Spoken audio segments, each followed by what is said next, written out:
Hello, Dwelly presents the Future of Property podcast, where we explore with experts in the industry the direction of property is heading. So today we've got a lovely guest called James, a product executive, an entrepreneur, a systems thinker, and an AI specialist who has experience in property early on in his career. Thank you so much, James, for joining us today. So tell us more about you, your career, and also how did you make that transition from property into where you are and what you do today? Yeah, great to be here. I appreciate the glowing intro. I like the systems thinker addition into that. I wasn't expecting that part, so I do appreciate that.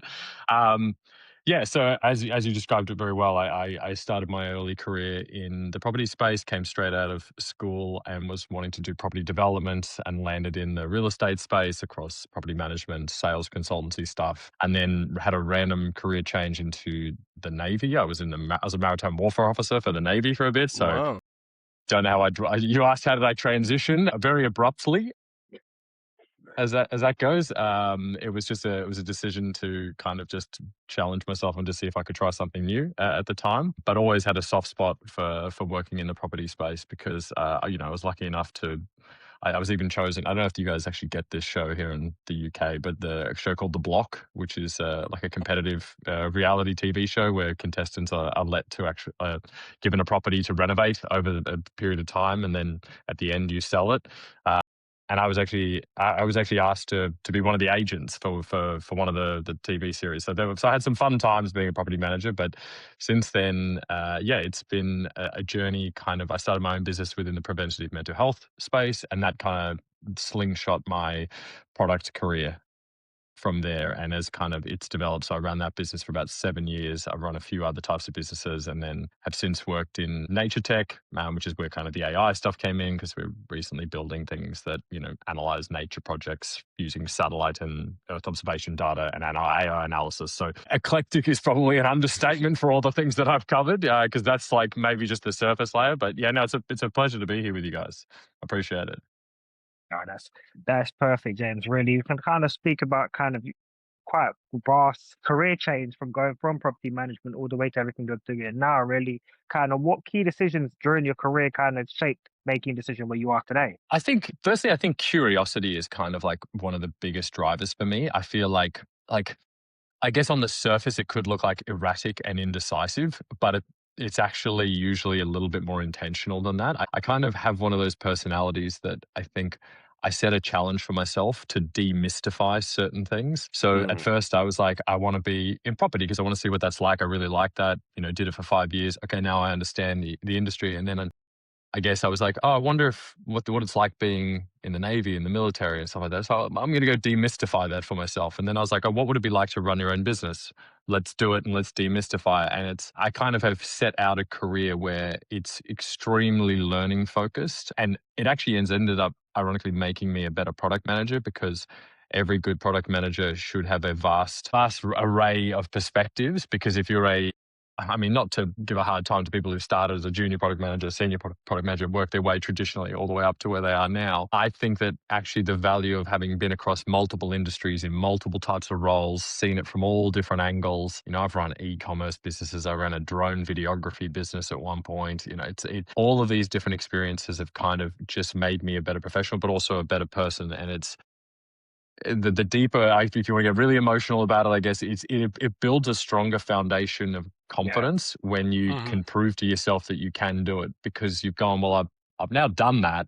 So even when I feel a bit shaky in my career later, it's like, yeah, but you achieved this. So your confidence can't fall any lower than that, because you've set that. So I think that's kind of what's driven the constant changes, as opposed to just like, I don't know what I want to do with my life.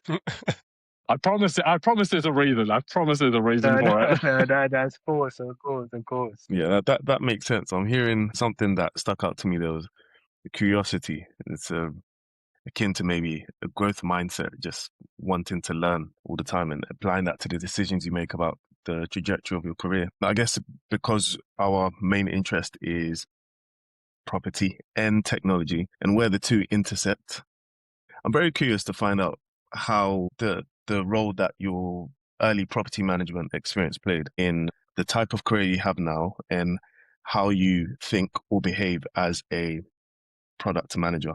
Because from what I know of the product manager role, I've never been a product manager myself, but there are many facets to it. You kind of, like you just said, actually, you need to have quite a wide array of knowledge about different parts that comprise the final product and how to manage them all together to get over the line. But then in property management, similar thing, but there are a myriad of things that can go wrong or things that you have to manage at one particular time to achieve objectives. So I'm trying to understand how that played a part in the property management mindset you work from now, if that makes sense.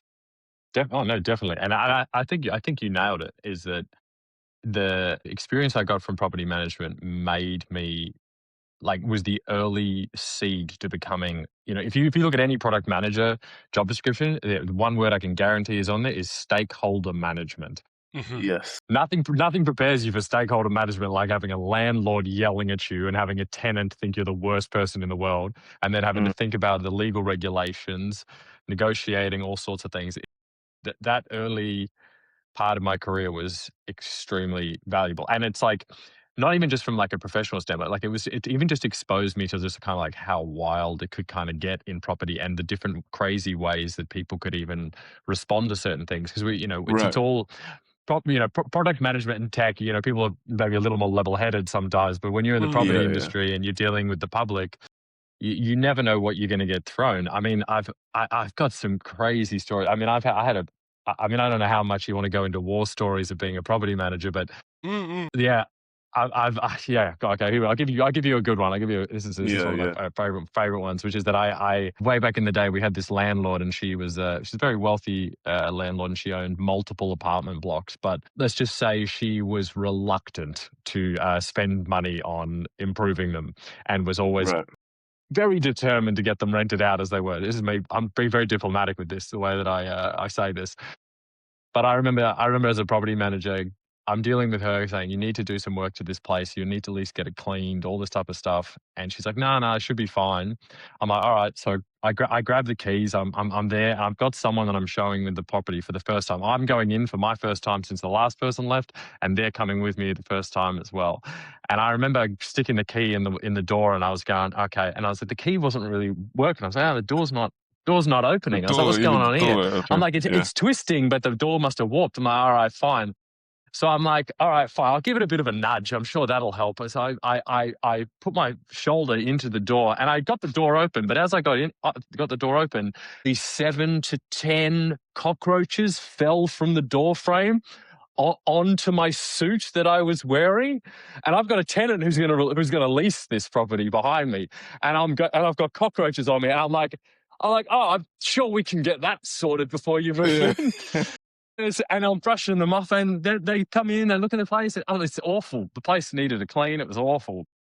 They ended up renting the place, and I was like, all right, okay. Apparently, what I think is, what my perspective of this place is very different to someone else's, and so, being able to like manage all of that in the chaos and being able to keep a cool, calm head when you've got cockroaches falling over you has made going into boardrooms and dealing with commercial conversations and product conversations, it's a breeze, man. It's a breeze. Yeah.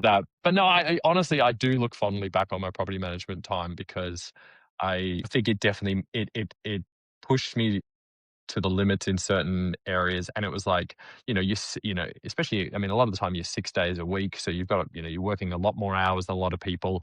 A lot of the inspections are after hours. So you're not working a normal 9 to 5 in a lot of cases. It made me much better. And this is, I mean, I'm talking quite a while ago when I was doing this. This is now getting on, how old am I now? God. Okay, this is like 14 years ago now. And so this is pre a lot of the tech that is like making lives a lot easier. So it's shaped me to be definitely a better product manager these days. It's shaped me to be a better professional just in general, being in the real estate space, because it's not for everyone. Yes. And I guess zooming in a bit more on product management, what makes you, it's a very high level question, but what makes you successful as a product manager? Being aside from the tenacity you got from property manager and cockroaches and stuff like that. Yeah. It's honestly, it's being a good listener. It's been a while since someone's asked me that point blank as to what makes me such a good product manager. And I think it's very dangerous when product managers are the first ones to speak in the room, Right. because for me, if you're speaking first, you haven't taken in the knowledge of all the people in the room with you.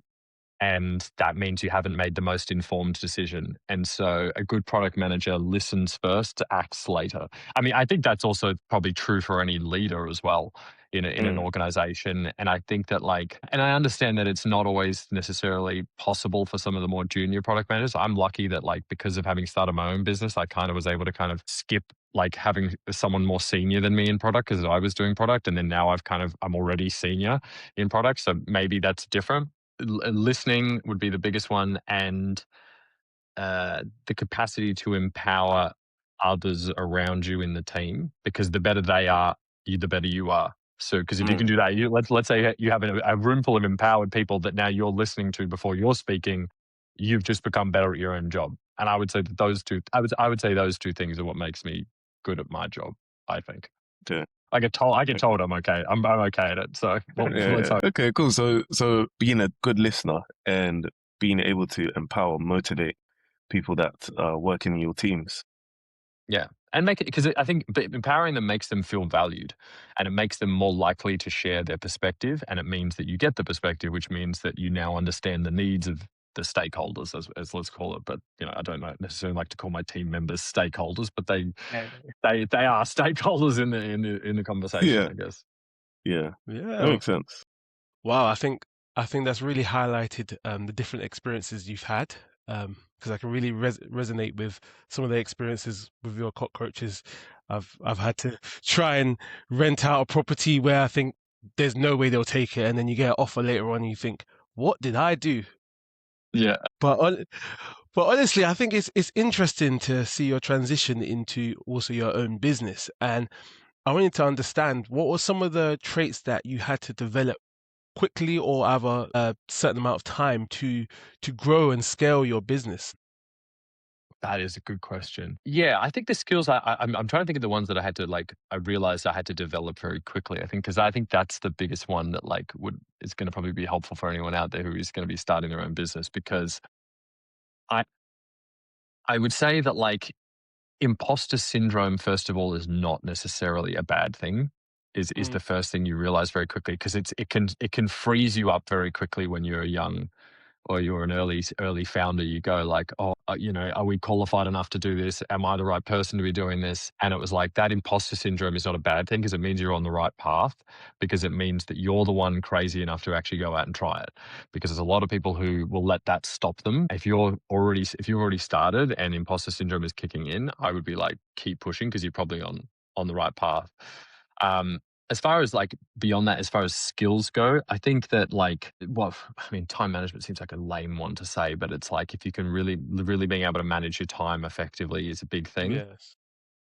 But figuring off the back of time management is they always talk about startup founders experiencing burnout. I think the earlier you can work out what your balance needs to be, the better you'll be able to perform. I think it's sometimes people who are hustlers and they want to be founders and they want to build businesses, it can be very tempting to think that when someone says work-life balance, they mean 50-50. Mate, my life's never been 50-50 work-life balance. I don't know about you guys. I've never experienced that. I feel like even when I'm on holiday, I'm still just creeping into 30% maybe. Yeah.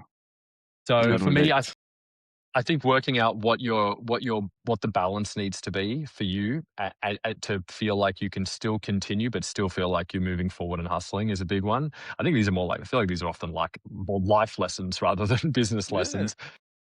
But that time management creeps into that. I would say surround yourself with, it's also cliche, surround yourself with people who are experts in the things you need to become an expert in. And then I guess going back to that growth mindset is just don't be afraid that you don't know everything at the start, and just keep trying to learn as much as you possibly can. The learning is that assuming you know everything already is the most dangerous thing, because you'll also then create a product that is biased to what you know rather than to what you don't know, and it won't make you go and seek what you don't know. if that makes sense. Yeah. Yeah. Yeah. Yeah. These are very high level answers to these questions, but I'm just they're kind of like they've been.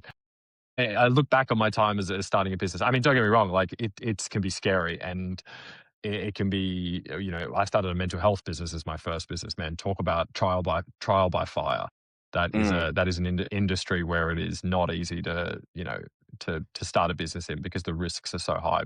Yeah. But yeah, I think those things are important for anyone who's starting a business, is understand that. And then, yeah, don't be afraid to let people pick your idea apart.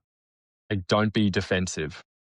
It's someone like that. I think this is so tempting when I first started, is anytime someone would ask questions that sounded judgmental, I'd be like, man, get out of my face. Like, you know what I mean? Like, Yeah. you'd be like, absolutely not. I know better. And it's like, actually, when I think back, the better I got at, like, I got to the point where I would literally pitch to people. I'd be like, I'd love you to pick apart my business and just tear it to shreds if you can.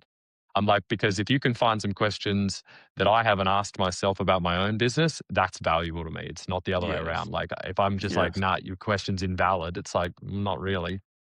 So Yeah. yeah, that's kind of where No, I would lean. that's a perfect answer, James. Obviously, thank you. And kind of staying on the topic of that, obviously, you've built multiple businesses. Really, what skills have helped you scale up? Scale up is helped me scale up. I think well, it'd be two things. It'd be knowing the right audience to start with. I think it's very tempting initially because it's very tempting to go like, I want to scale, so I'm going to start servicing the whole market straight away, Mm. as opposed to proving your hypothesis with a smaller market and then working out what the next, like, take a staged approach to scaling, because then it'll mean that you'll take a staged approach to building the product. If you know who you're going to service initially, then you can build the product to service them, and you're going to build the features and build the functionality that is going to service specifically that audience. If you immediately have a mismatch where you go, I want to serve a global scale, and you're like trying to build features for that, and you're in your early stages, there's a mismatch in how many resources you have. You need all these resources to scale globally, but you could have just built something that is like and my number one question in product is always, if this product does nothing else, what does it need to do? Mm. And that's the best. If you can identify who you need to serve and then answer that question for them, then you just need to answer that same question every time you scale into a new market and expand from there. And I found that often the path to scaling, when you've built a good core product, actually almost presents itself. Like, the opportunities present themselves if you've built it the right way from the start. And scaling becomes exciting because you're like, oh my God, look at all these opportunities. Like, you want to be in a position where you build such a good initial core product that you're almost like, as a product person, you want to make it so that like your prioritization is your number one part of your job, because you're like, oh my God, we could do all of this. Which one do we do first? As opposed to no one wants us. Why don't they want us? It's like, well, maybe your core product is either too generic, it doesn't service your clients, or do you see what I mean? Kind of, I think that's Yeah, definitely. scaling. And then, good marketing probably. There's also, Yeah. yeah, so not a marketer, so I didn't mention that, but yeah, marketing is a whole Big part. Yeah. Yeah. That makes sense. It's kind of, in a way, starting with an MVP, putting one foot in front of the other, nailing the MVP, and then taking that MVP into other markets and just trying to replicate serving the core customer in the best way possible. It's a very wise strategy. Thanks for sharing that. No, it's just, Well, no worries. yeah, I'm interested in the business you are working with now at the moment, Native Squared, Nature Tech. But I'm a techie myself, a data scientist, but I don't have much understanding about Nature Tech. What's it about? So it's a great question. And yeah, and it is, I think, so often people hear the word climate tech. So when you hear nature tech, you're like, wait a second, what is that? So Native, I mean, awesome company, and it's been such a joy to work for. I mean, like I said, prior to that, I was 8 years in health tech, but I think that I always like to do things that I feel like have some sort of purpose. So this was like an easy transition, and Native's tagline is that they help individuals and companies protect the planet one square at a time. So we've Yes.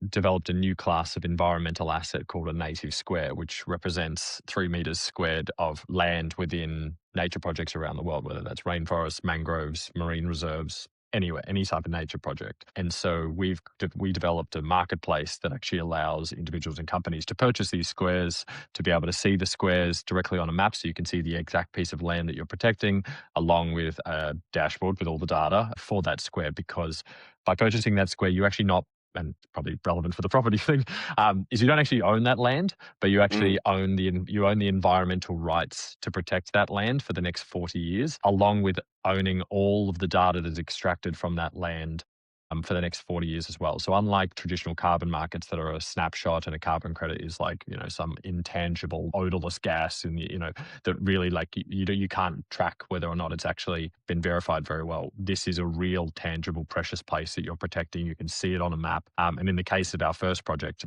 in the Solomon Islands, we have 60,000 hectares of pristine rainforest. You're actually, when you purchase a square, you're actually literally outbidding a logging company, which is quite cool. And we, unlike a lot of other nature kind of based solutions, we hold community impact as one of our data metrics as well, not just things like carbon. So we do biodiversity, carbon, but also communities. For the first project, up to 80% of the revenue. So the Indigenous communities benefit from up to 80% of the revenue generated from the sale of squares. So we actually work with the Solomon Islands communities who have come together to turn this into one big nature project. And like I said, we are able to send them money every time we sell squares. And that 80% is 80 times higher than the average across the market, because usually they receive either less than 1% of climate financing, or they get completely displaced from their land because they're constantly under pressure from illegal logging, legal logging, all sorts of things. And yeah, it's kind of a way to like take protection beyond just the climate, but actually like real tangible precious places. Because like a pristine rainforest actually has no value on the traditional carbon markets, because there's no additionality or offsetting. It already exists. So that's why tree planting is so popular in the traditional markets. But we're doing projects in Serbia, we're doing projects in the Solomon Islands. We can protect marine reserves, mangroves. We did an oyster reef restoration project at one point. So there's all these different types of applications, and businesses are loving it, because we've got businesses that hand them out to employees when they reach a certain tenure, or we've got companies who are dedicating 1% of contract value to protecting rainforest or protecting nature in general. So and you can see it all on a dashboard and on the map. So yeah, it's pretty cool. It's a very rewarding thing to work for. Yeah, it's very purposeful work, as you noted at the top there. Yeah, that's really cool. I've not heard of such a solution before. I might have to gift you guys a square. I'll gift all three of you a square. Thank you. Yeah. Appreciate that. My pleasure. So from my understanding from what you've said is that the product that you manage here, work with Native, is the infrastructure through which people can purchase the squares. Is that correct? Yeah, absolutely. Yeah. Okay. So then, you taking them from, let's say, 0 to 1 would have been, was that part of your remit? Yeah. Okay. Yeah. So I was brought on. The CEO was an old friend of mine, actually.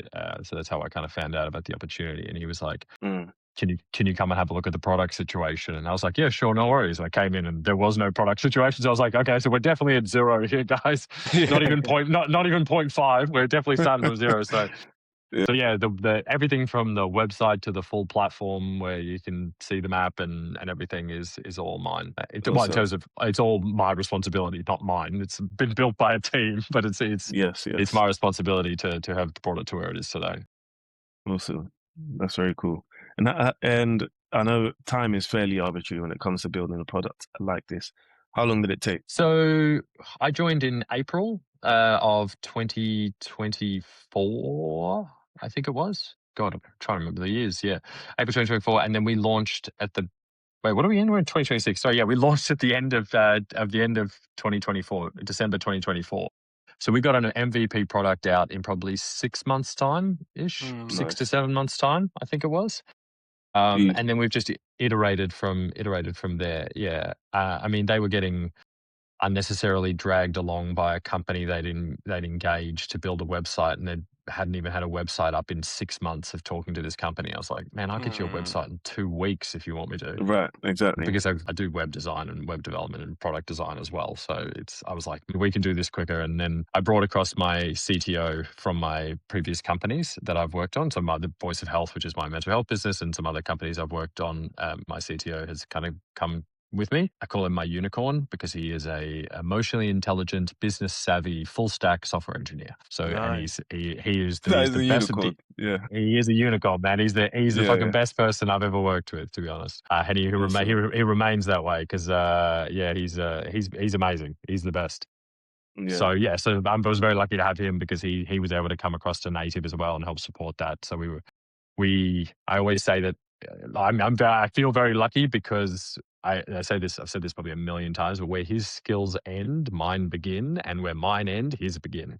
So we mesh very well because I think as a product person, you need to understand your engineers, not feel like you're butting heads with them. So Right. yeah. Yeah. Totally Awesome. agree. I'm interested to learn more about technologies you would have used in getting to this point at this speed. AI, always an elephant in the room these days. Of course. How did that come into your workflows, into your development methodologies, and at what point, what did it change? Yeah, I think that, and I'm sure the whole industry is experiencing this, is that historically it was always that product could come up with scope and probably design something faster than engineers can build it. And now it's the other way around. Engineers are chasing product people for scoping and for designs more than ever before. Yeah. And I think that's a great thing, to be honest. I don't think that's a bad thing. I think that it's been to hold product managers accountable, I think is great because it's forcing them to be efficient in the way that they think and have better judgment. The biggest issue I kind of have with AI is that unfortunately the metric we're all using is speed, and speed is a dangerous metric to use when it comes to building things because you do start to see these platforms and products where it's just like they just build features for features' sake, but actually then they go, we got a really great product, and you do, but are you like, but where, and at no point was human judgment used in that sense. So for him and I, and in terms of our workflows, the way that we work together, predominantly AI is used to speed up processes we could already do ourselves, but it would just take longer. That's the baseline.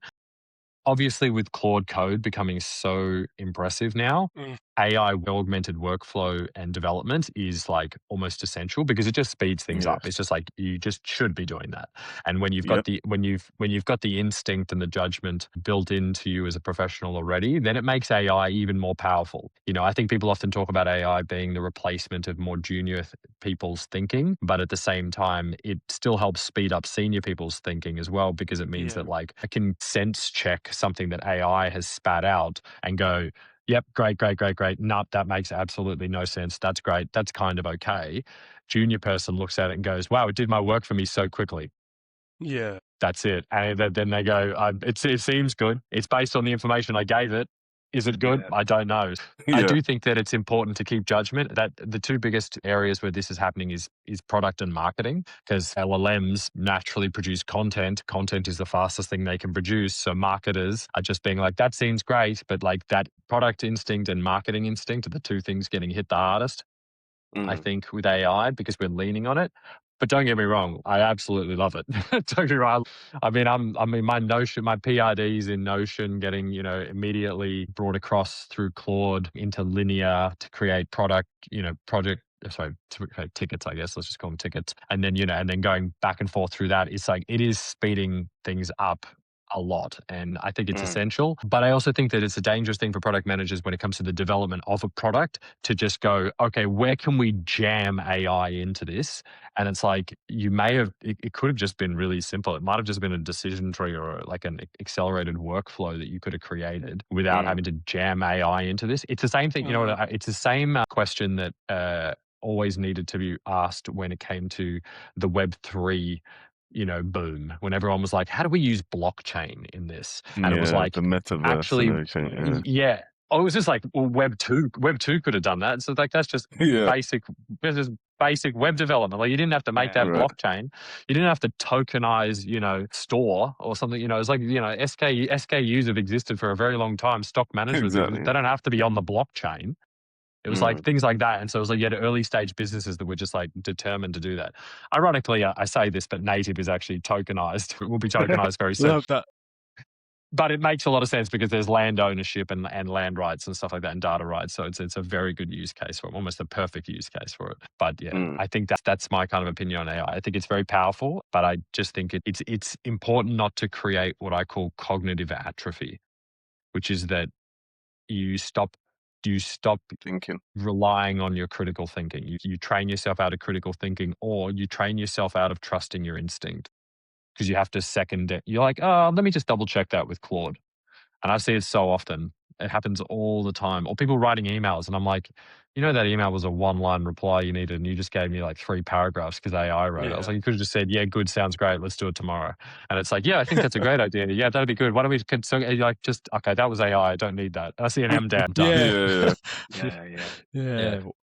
Wow, Yeah. I think I really like how you've broken down how AI is used and the good and the bad of AI, I think. So it's good for us to be conscious and to be vigilant when we're making a decision to use AI and what we do in any products or anything like that. I'm interested to see what your thoughts are when it comes to the property industry, lettings, sales, property management. Where do you think AI can be placed to be an addition, a help to make workflows easier for that industry? Yeah, I mean, I think I think that industry is like ripe for being improved with AI. I think it's like an opportunity. It's a huge opportunity because ultimately it's the same thing that's happening in other businesses, is that the efficiency per employee is dramatically increasing. So what you used to need 100 people to do, you can now do with 30. And the profitability of let's call it a property management business, it was always based on what's the maximum amount of properties and landlords I can give as a portfolio to each of my property managers at any one time, based on the total workload of that portfolio. Okay, obviously one landlord might own multiple properties, so that can change, depending on the ratios. But I think that with the efficiency of workflows and the ease of, application accepting or vetting applications or doing checks on individuals or collating information or presenting reports to landlords, or like, even being able to go beyond and be proactive with a landlord and go, actually, have you ever thought about actually, the profitability of being able to, like, you often get that landlord who goes, no, I don't want to spend any money on my property, that just eats into my profit margins. Imagine if you could use AI to go, well, actually, that $1,500 investment improving the property, we've seen that based on other properties, this has actually increased the amount of rent that can be charged over a 3-year period. It's actually profitable because the lifetime of that $1,500 improvement is 10 years, but you'll start seeing a return in 3. Like, you never used to be able to have no property manager had the brain space or the time for that previously. And so landlords would just pick the one that basically bothered them the least and charged the least fees. But imagine if you can turn around and say, well, I charge 4.4%. Yeah, he charges 2.2%, but I charge 4.4% because I'm going to increase the value of your investment by 6%. It's like property managers were never involved in that conversation before. They were just like, can I get it rented for the value I think the market deserves or will pay for it? And how do I manage the applications and get you the best person so that you have less hassle? And they're basically the barrier between the landlords. And I think that AI has the opportunity to like really, I mean, we call them AI agents.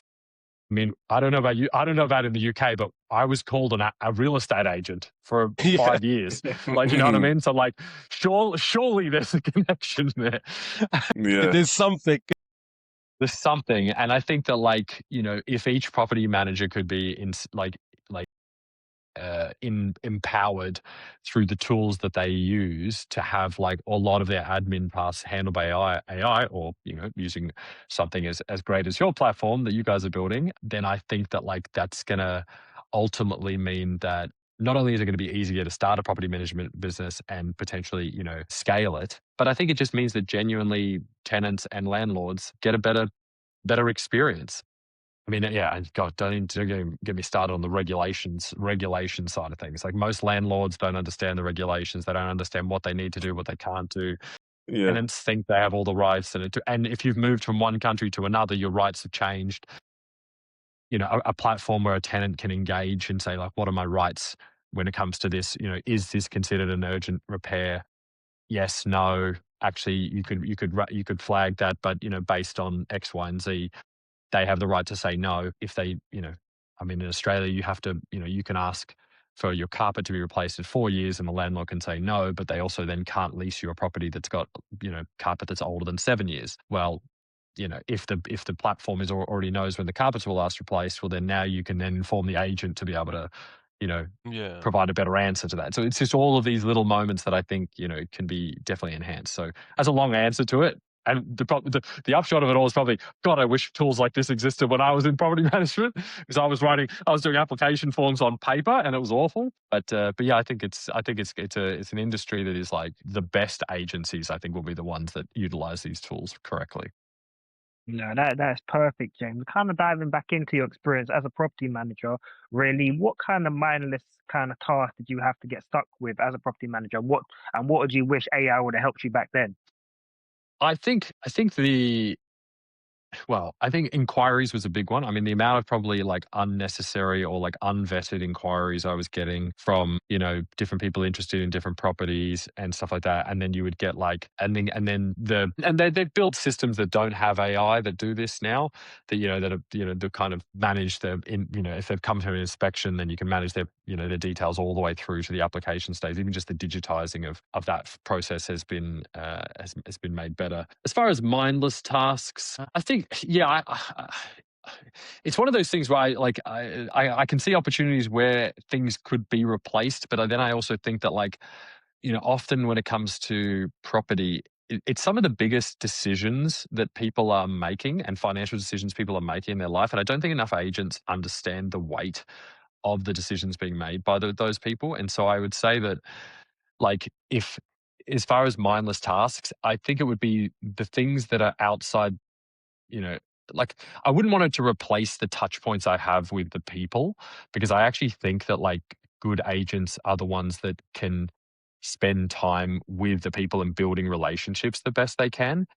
So any task that takes up time from me being able to really proactively build trust with my tenants or build trust with my landlords, I don't want to call them mindless, but I would call them less important. Contracts is also the big one, because I know that's you're talking property management, and this is probably a bit more sales. That was a task that was just going through contracts and filling forms out. I think for form filling, there you go, form filling. I'll put it on that. That's an easy one. It's an absolute Painful. easy one. Painful, man. And then you get spelling mistakes, and then you can't read their handwriting. I think you could also, I mean, with AI these days, I think you could, or with 11 Labs and an AI customer agent, you could do reference checks literally Yeah. with AI, I think, these days as well. I don't mind reference checks. I didn't mind calling people, but it definitely could have been easier for sure. And it could have been a bit more mindless. Yeah. God, you're giving me nightmares about all the fucking admin I had to do. Sorry, man. Killing me. You have to bleep me as well. Sorry. So yeah, I hope that answers your question. I don't know if I gave enough specifics there, but I think No, that was perfect, James. Honestly, thank you. Yeah, it's good to know that some of the things that were issues for a bit jarring for property managers when you were a practicing property manager still haven't been made easier, because God. in conversation, I think that worries me more than makes me happy. I'm like, are they still issues? Is that still an issue? Yeah. 14 years later, I'm like, God damn. Yeah, I mean, it gives us problems to solve. It's always nice to have a problem to solve. But That's then, true. yeah, it's quite interesting, yeah. And I mean, hopefully AI helps us push the needle in these kind of areas a lot faster. For sure. Yeah, I'm still quite curious about your other experience that is not property management based, like more product management based. You mentioned your mental health business called Voice of Health. Yeah. I'm making an assumption. Admission here, I didn't do my research on the Voice of Health, but Okay. is there anything to do with like voice AI, 11 Labs type stuff? Wild guess, but I will allow you to fill in the blanks. No, I wish it was, we started that business, well before AI was ever helping anyone do anything. Like not Right. even it was like even early chat GPT spitting out stuff. Like we were OG stuff. It was really depressing. I was talking to Minon about this, and I think it took us probably 18 months to get our app live on the App Store back when we were building it, because we were like first time building an app that was going to go live. It was in mental health, so there's all this risk mitigation stuff. I asked him, oh God, just a little while back, I was like, with all this AI stuff, like how quickly could you get our old app out? And he's like, 3 days? And I was like, man, that's rough, man. Don't tell me that. I was like, that's brutal. But no, Voice of Health. So Voice of Health, just for context, so it was a preventative mental health app that was designed to connect users with trained active listeners. So Nice. we were built off the back of, everyone knows that statistic that 1 in 4 people suffer from mental health concern, but people forget that the second part of that statistic was always that 70% of those people won't seek treatment due to the barriers that exist. And so we set out to try and remove those barriers. And so we knew that psychologists had long wait times. We knew it was expensive. We knew that like not everyone, was as well represented in the mental health services as well. So we went, okay. And firstly, how do we solve the resources? How do we get people help? It's like, well, okay, every second that passes, there's roughly 8 billion seconds worth of lived experience generated by humans, right? So how do we utilize lived experience, teach people empathy, and teach people active listening so that they can provide support to others based on their lived experience, and do it in a preventative way so that we're not, obviously focusing right down on the acute space, which is already well handled by the mental health system, but how do we stop people even getting there and give them help right at the beginning of that journey? And so the idea was, okay, within 2 minutes, you should be able to download the app, log in, and pick a person to talk to and start messaging them straight away and be able to have that chat.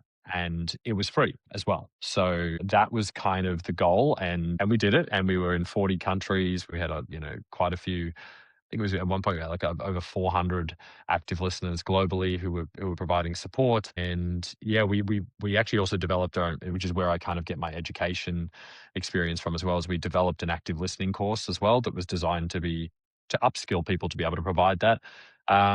That support, which actually still exists on our website. And I need to update that. The app has actually unfortunately been brought down, but the course remains. And we're also teach that course is available on a lot of corporate learning platforms still. But yeah, it was designed to try and do that. And our active listeners were volunteers. Yeah, we kind of, if we built it today, it would look very different, because a lot of the things that we wanted to do would be much easier to pull off with basically, no resources other than who we had at the time. It was just that, we had we were trying to raise money, and we went out to raise in like February 2020. And then in March 2020, COVID hit, and everyone went, sorry, you're direct to consumer and we'd have to spend money on marketing. All the investors went, unless you're B2B, we're not interested. And so that was really tough for us. So we kind of, we continued to succeed and it continued to make a little bit of money. But it was a bit of a death by 1,000 cuts, because we never quite recovered, because our active listening course went really well, but the app obviously just got harder and harder to maintain, unfortunately, just because of timing. But a super valuable experience. We always said that we set out to just save one person's life or improve one person's life, and we did a lot more than one. We definitely, we know we saved at least one person's life in that process, not theoretically either, just like actually. So that's about as rewarding as it can get, to be honest. So most definitely rewarding doing that. Yeah, purposeful work. It's a running thread through your experience. Yeah, what's the point otherwise? Exactly. Agreed. Wow, that's brilliant. Looking back, what do you think you would have changed when creating your first company, and something so important like that? What do you think you would have changed in general? Changed about the company or changed about my approach?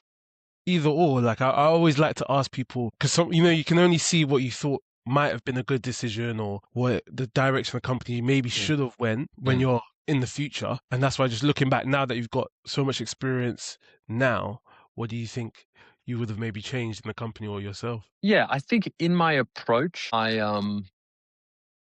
think I can't. I wish I learned. Oh no, not learn, realize, same kind of thing, I guess. I wish I realized that just because other people were working in the same industry as me, that didn't mean they necessarily had the same mindset for having a positive impact as me. And that sounds like really cynical, but we launched into mental health thinking everyone's going to want to help everyone.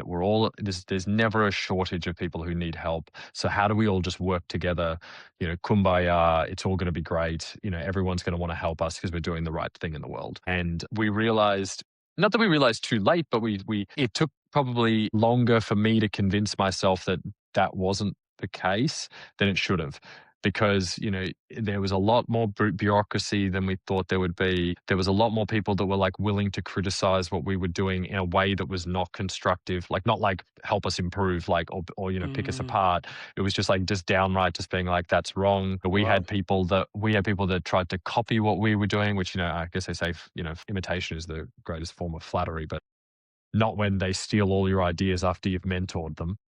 It was another one. So it was just like, I think if I'd realized that earlier, I think I could have been, I don't want to say a bit more ruthless and savage, but it was just, I think a little bit more, I think we leaned a little too heavy on the impact. And I know that sounds kind of weird because you go, well, James, you love impact. But I think it was like maybe we just assumed that, impact was enough to carry us, and that we probably, as far as the percentage split between, business and doing hard, good quality business and social impact, we probably were a bit too heavy on the social impact and not enough in the business side of things. But that was because it was our first business, and it changed in future businesses because with Native, yeah, we're having a positive impact, but ruthlessly, we have to be like, how do we generate money to stay sustainable? And I think, especially when we were approaching investors with Voice of Health, there's a lot of impact investors out there.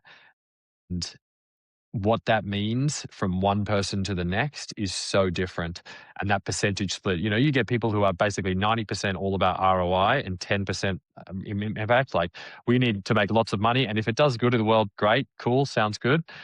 They call themselves impact investors. And then you get people who are like maybe close to the the most I've ever seen would be maybe a 60-40 split, but they all need ROI. And we were probably working in like if we have 70% impact and 30% ROI as a mentality, that'll be enough. And I would change that now. I would lean way more the other way, especially in the early stages. I think once we would have scaled, we could have been more impact focused once we were sustainable, but we probably suffered from a business sustainability perspective because we were a little bit too reliant on the social impact side, I think. Yeah, it's a tough one that I kind of come to that conclusion in the last 6 months, probably. Only when I've just been like really reflecting on that business a lot. I think that would be my thing. From the product perspective, I mean, the path that we took, I just kind of wish we arrived at that product quicker, because we were going to do something more physical health and mental health related. And I wish we'd just landed on mental health a little quicker, because then we could have spent more time in that direction. And then I wish we'd raised money, because I had some cool ass ideas. I was talking about AI being in our product well before anyone was even using. Wow. OpenAI didn't even exist as a company, or no one knew it existed as a company. So that's a bit of a shame. But yeah, that's a good question. I appreciate the opportunity to reflect on that in a group. No, Yeah. that's absolutely fine, James. Now, really kind of staying on the topic of like advancement to the future and AI, really, where do you see AI and the future in the next 5 years or 10 years? Oof, that's a huge question. I mean, I certainly don't think it's going anywhere. I think. Oh, okay. It's a two-sided question. This is a tough question you've asked me, because there's the side of me that's like, oh, this is where I hope it gets to, and then there's the side of where like I potentially think it could just get to. The side that I hope it gets to, so we'll stay optimistic in this, is that I do hope that we get to a point where, rather than AI being used to just like almost not meaninglessly, but just like its capacity to just generate and generate and generate and keep making things, is like they keep, we keep hearing about all this like data centers, like we're running out of space for data centers, they're using massive amounts of energy, we've got an energy crisis. It's like, I really hope that in the next 5 to 10 years, we get to a point where AI is almost regulating its own generation and impact. And it's going like, because these data centers are holding, I mean, I don't have the exact stats on this. I reckon 90% of the data being held in these data centers won't ever be accessed again. They're just being stored for the sake of storage. You know, if you think about one person can create 11 videos an hour and pump it onto YouTube, or, you know, we can just ask it to do anything we want and it's saving all of our chats, it's generating.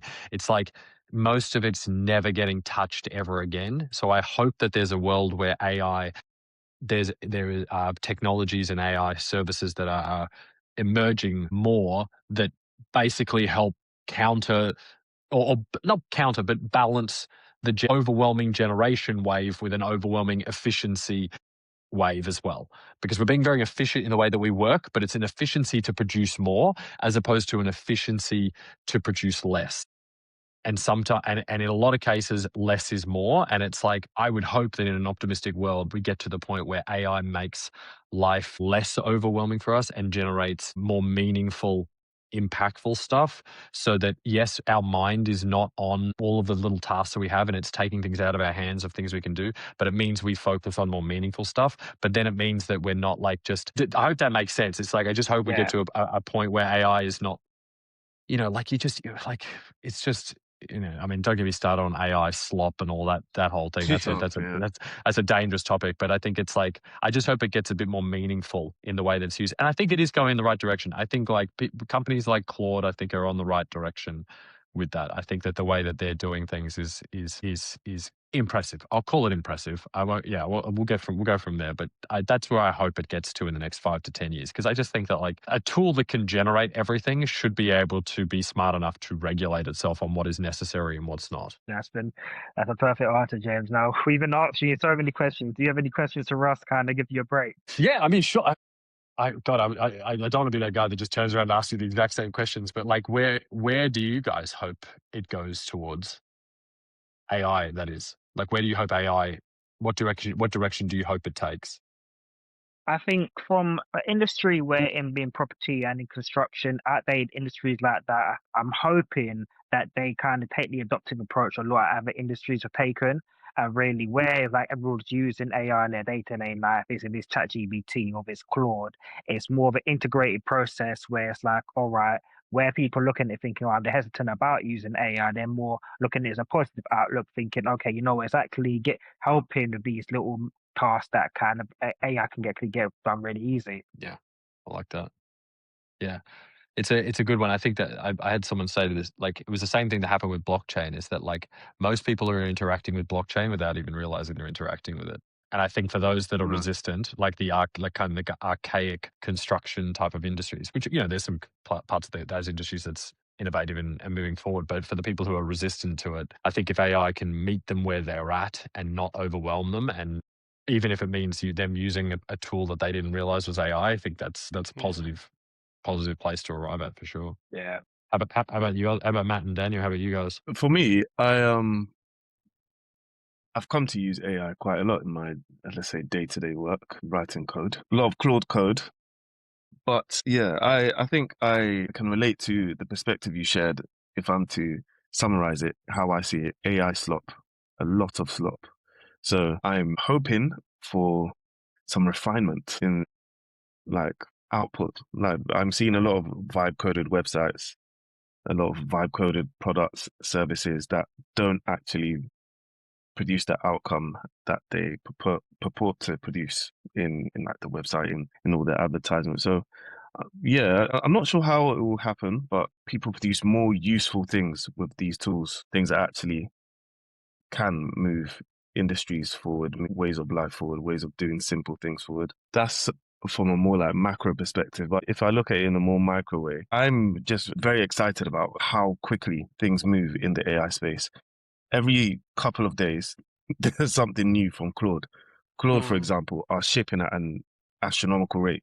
Like they're dropping new features every 2 days. And they're not all of them are small increments. Some of them are like major advances in like particular capabilities.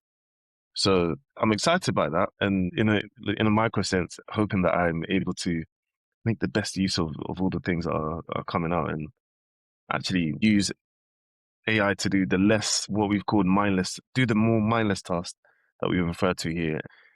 Use the time I save to actually build more meaningful things. Yeah, because it's like I feel like a kid in a candy shop, to be honest. Like every time I go on my YouTube, on my homepage, there's a new feature. Like that looks really cool, but I don't actually have the time. I don't actually have the time to work with it. So yes, yeah, we'll see how it goes. It's looking good. Plus, it's always way more fun to say the word Claude. I'm sick of saying Chat GPT. Yeah, Claude's such a nice name to say. Like, man, the branding on that is it's absolutely perfect. perfect. It's Yeah, it's perfect. perfect. Make it I know they say you shouldn't get into a person, but like, God, it's much easier. How many people here say Chat GPT or Chat TPG or Chat GBT? Exactly. People are just saying chat these days. Yeah, I'm gonna put it in chat. And we know what they're talking about. Yeah, no one can be Yeah. bothered to say the 3 letters. You know what I mean? It's just Yeah. keep it short. Yeah. How about you, Daniel? Yes, and for me, I think there's two aspects that I am excited about for AI. I think it will magnify people that actually think. So if you have an idea, like for example, me, I can maybe create an idea, but I'm not good at producing either the product or the output or even understanding the workflows. And I think if you have a really good idea that you can articulate and then put into ChatGPT or Claude, I think it will give people the chance to create stuff that they probably wouldn't pursue before. So that's where I see where a lot, like I said, AI slop is everywhere, but then you can tell when something is not AI, and now that's more impactful, in my opinion, when I look at LinkedIn or any post. And then also I think the human aspect, I think people will cherish it more if, eventually we'll have AI which will be taking phone calls and writing the majority of emails. But when you can tell that someone's now taking the time to actually give you a call in a customer sense, in a client sense, I think they will appreciate it more and they will respect you more. And I think people who give that little extra will go above the rest, I see. So hopefully people actually learn more about AI, because I'm definitely the least techie person I can say, can just about work my phone. But I would say I think we all need to learn it, and if you're in school and not learning it, I think you're vulnerable, I would say. Yeah, definitely. I love that. I think that's great. Yeah, the ability to be able to bring ideas that would have maybe never seen the light of day to light. I think that's inspiring. I like that. I like that. Yeah. Amazing. Good. James, honestly, all your answers, all your questions have been actually really helpful for us, and we really appreciate it. Kind of really any kind of mindset questions for our listeners, and really on being an entrepreneur, really, what advice would you give, say, a younger version of yourself going forward in the future? I think I've said this on other podcasts, so I apologize for repeating this. But the number one thing that's helped me, because I think it's so important to make connections when you're an entrepreneur, is just remember that everyone is just a person. Everyone's just another person. It's something I learned very early on, which I'm very grateful for, especially in my time in the Navy. I used to say it doesn't matter how much gold is on your shoulder, you still sleep, eat, all these sorts of things, just like any other person. And not to be afraid to just like have conversations with people, even if you think you might think, oh, they're important, I couldn't possibly talk to them. But they still go home, they still eat dinner, they still sleep, they still wake up in the morning. They're just another person. And I think that's a really valuable thing, because it means that you start being less worried about what other people think, because you're just like, well, they're just like me. They're just another person that's just maybe got a little more experience, had a little more time, and I think that's one thing I learned it early, but I would have told myself even earlier if I had the opportunity to go and say that to people. And from a mindset perspective, yeah, I think it connects to what Daniel was saying, is like, you just gotta get, you might have come out of school or you might have come out of university with like, God, learning is a drag. And school especially does that. University, sometimes if you can have a good experience, can unteach that. But I think like, find your passion for learning again, because you probably had like, unfortunately, sometimes the traditional education system can make learning feel like it's a chore. Find a way to make learning fun and passionate again, because if you can retrain your mind to have that, then it'll just make you a better entrepreneur in general, because you just won't stop wanting to learn. Because yeah, it took me a while to do, and once I did, it changed everything. My other question for you guys is like, it was more around the product that you guys are building. Like, what's the biggest challenge you're facing at the moment with what you're building? Yeah, interesting. Biggest challenge. I think we've made a lot of headway recently, especially with having people on podcasts, speaking to people about the idea and the product. And it's really been insightful. I think maybe making sure, the thing is you never really know, but making sure that the first product, like you said, is that probably the most impactful for the industry, where people would say, okay, I would like to use it. Because as you know, property management, there's so many aspects. I can probably name 20, 25 features that is needed. But I think we've kind of worked through, and we're still working through to make sure we know that the first product that we present to someone, they're going to say that is valuable, and we'll take a bet to see where we go and how we grow. I'd say it's a challenge, but we're working through it, I think. Yeah, Yeah. it's a tough one to know when to release, and because you'll never feel like the product is good enough, but someone else might. So you're finding that sweet spot when you take that version out to people, and they think it's valuable. It might be a lot sooner than when you think it is as well. So it's a tough one. I understand that problem very, very well. What were you going to say, Matt? Sorry, I think I cut you off. No, I was just going to corroborate what Daniel said, really. Yes, we're in that phase of building the MVP out, but then I guess we're getting insight from conversations we're having about how close we are to being on the money about what the customer of the MVP needs. So it's in a sense, it's like micro market research, speaking to people that we have identified would actually be clients and customers of the product, and maybe trying to get them to say in their own words what they would need from the system, and trying to figure out, do these things exist in the product we are building as the MVP? So building it itself is not where the challenge really lies, especially with the tools available at the moment. One can really build anything at any pace, but it's Said like a true engineer, that one. The famous engineer line I love is just like, nothing is impossible, but it just might take some time. exactly. Love. But it's just making sure we know that we're spending the time that we have wisely, because, yeah, I guess any idea we have won't be an original idea. So there's the element of wanting to move at speed, but then also with direction, being accurate about what we're doing. Yeah, I think that's where the challenge comes from. Yeah. I was going to say, yeah, it sounds like you're taking the right approach, because the idea may not be an original idea, but if the idea came from your actual customers, then it's probably the right idea, because not a lot, you would underestimate how many startups don't get in front of their ideal customer as quickly as possible. And it sounds like you guys are doing your research and speaking to the right people, because what they want is what ultimately you're probably going to build and would be the best thing to build, because ultimately if they're going to pay for it, they're the right people to talk to. So it sounds like you guys are nailing the approach. I'm sure you'll continue to build the right thing because of that.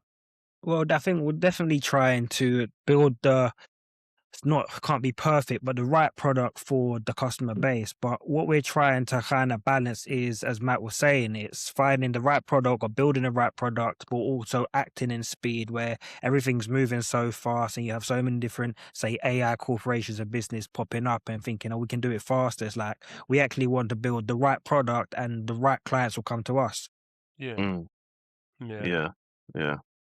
100%. All I was going to comment on is I know you said, James, about marketing, and I've had a conversation with a few people which they said, look, like you said, most people can probably create anything these days, but it's about how you actually market yourself, get in front of people. Do you think, Because I know you touched on it briefly, and I know you don't necessarily work in marketing necessarily, but do you think that is probably one of the most important things that we should look at?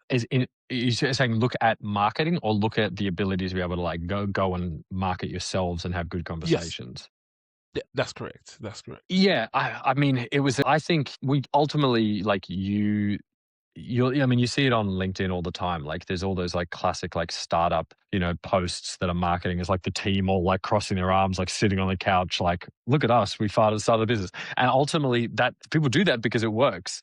Because the people want to know who are the people that built it. Like you said, there's a lot of products out there and people are looking for the opportunity to connect with people, and reputation is a big one. So I think that like even doing things like your podcast, to be like, oh my God, like, what is this product that these guys built? I loved their podcast. I think that sort of marketing is great. In the early stages of a business, you often don't have a big budget for marketing. And so our solution to that was always be everywhere.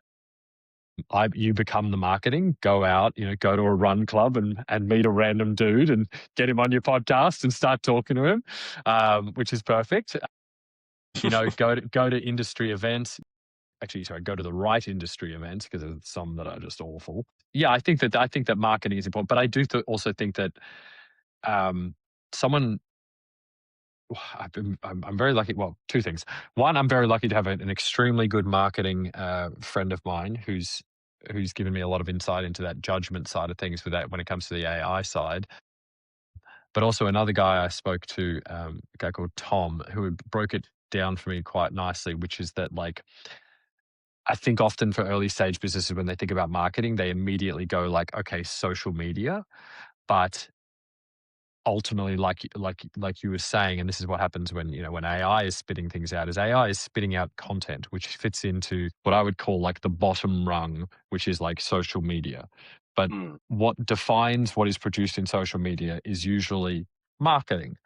Okay, well then what is the thing? So then you've got marketing managers. So you go, well, should we hire a marketing person in the early stages? It's like, yeah, maybe they can do both of those. Great. So now I've got someone who can do both of those. But then the step above that is, well, what about brand managers?